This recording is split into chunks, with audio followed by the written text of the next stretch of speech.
మొన్నే దక్షిణ భారతదేశంలో ఉండే ముఖ్యమంత్రుల సమావేశం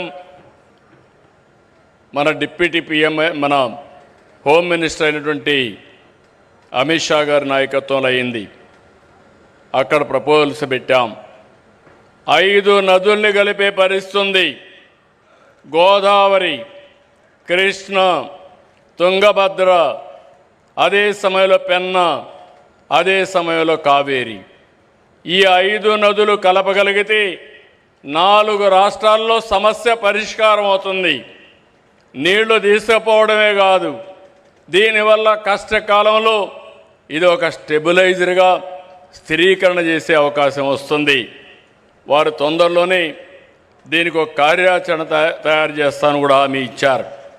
ఎందుకంటే ఒక్కసారి గోదావరి, కావేరి పూర్తి చేసి ఆ తర్వాత గోదావరి మహానది పూర్తి చేసి అక్కడి నుంచి మహానది గంగా పూర్తి చేసి ఆ తర్వాత గంగా బ్రహ్మపుత్ర పూర్తి చేసుకుంటే సైమల్టేనియస్ కానీ 1 by 1 పూర్తి చేసిన ఈరోజు కొన్ని వేల టీఎంసీ నీళ్లు గంగా నుంచి సముద్రంలోకి పోతున్నాయి, గోదావరి నుంచి సముద్రానికి పోతున్నాయి. ఈ నీళ్లన్నీ మనం ఉపయోగించుకోగలిగితే ఇంకా దేశానికి తిరుగు లేదు.